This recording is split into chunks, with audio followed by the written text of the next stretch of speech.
and the faint aroma of street food, a mixture of the city's vibrancy and its solitude. Inside a high-end restaurant tucked into a quiet corner of downtown, the atmosphere was almost the opposite. Warm, polished, and insulated from the storm outside. Soft golden light bathed the wooden floors, casting gentle reflections on the glass walls and polished silverware. The faint hum of classical music mingled with the clinking of cutlery, and the muted conversations of the few patrons lingering after dinner. At a corner table sat the Millionaire CEO, a man whose presence seemed to command the space around him. His tailored suit was immaculate and his posture, rigid and precise, reflected years of discipline and authority. The CEO had just finished an extravagant meal, one that he had attended not for the pleasure of food but for appearances, networking, and the endless meetings that consumed his days. Plates of untouched delicacies lay around him, remnants of the luxury he could afford yet barely had time to appreciate. The dessert menu sat ignored, though a perfectly crafted chocolate mousse called to him with its glossy top and delicate swirl.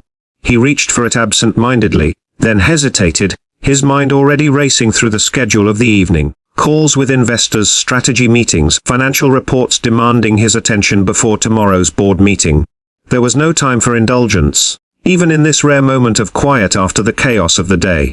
His gaze wandered to the rain-streaked windows, watching the world outside in its hurried anonymity.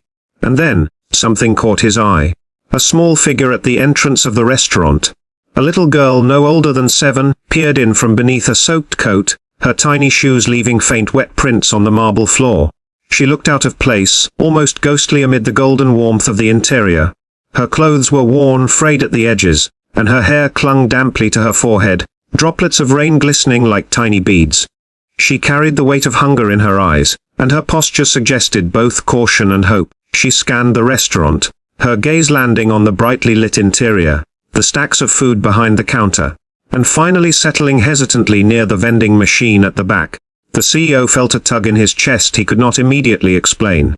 Perhaps it was fatigue or the rare intrusion of genuine human vulnerability into his carefully ordered life, but something compelled him to act. He called a waiter over, a subtle gesture meant to go unnoticed by the few patrons who remained. His voice, calm but commanding, instructed the waiter to wrap up the leftovers from his table. The partially eaten main course, the sides, even the untouched dessert, in a neat, discreet package. The waiter, accustomed to the eccentricities of the wealthy, nodded without question and moved quickly to comply. Meanwhile, the little girl hesitated near the doorway, unsure if she had been noticed or if this was some illusion born from her longing for food.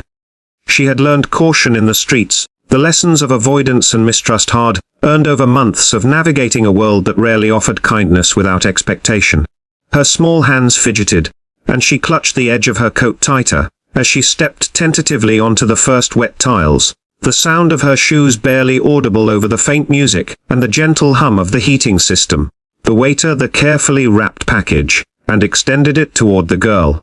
Her eyes widened, a mixture of disbelief and tentative hope. She approached slowly, as if afraid the moment would vanish before she could claim it. The CEO watched her, observing the subtle dance of hesitation, the way her fingers trembled as she reached for the bundle, and the shy, almost reverent bow of gratitude she offered before taking it.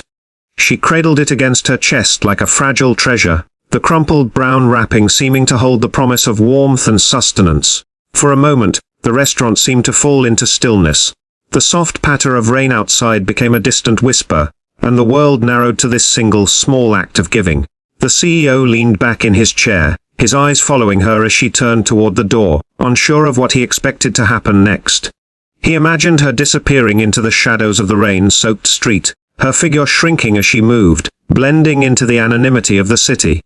But there was something almost magnetic about the moment, a sense that the act had set into motion a chain of events far beyond his understanding.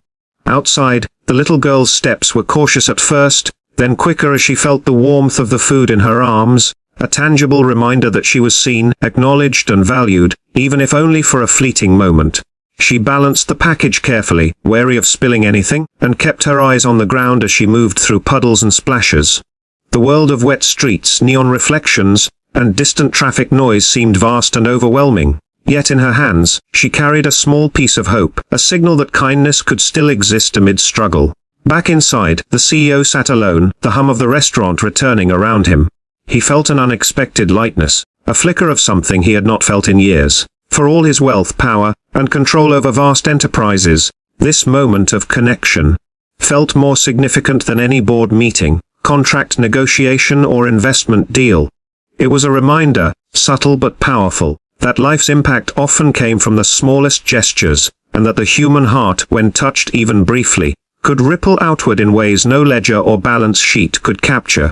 The rain intensified outside, creating a rhythmic backdrop that seemed almost ceremonial. The little girl moved faster now, stepping with purpose toward the shelter of a nearby alley where she would sit and finally eat, her stomach aching but momentarily quieted by the gift she had received. She unwrapped the package with trembling fingers, revealing the food that smelled of warmth and care, and her small face lit up with the pure, unguarded joy that only a child in desperate need could display. The CEO, watching through the glass, felt a mixture of relief and anticipation.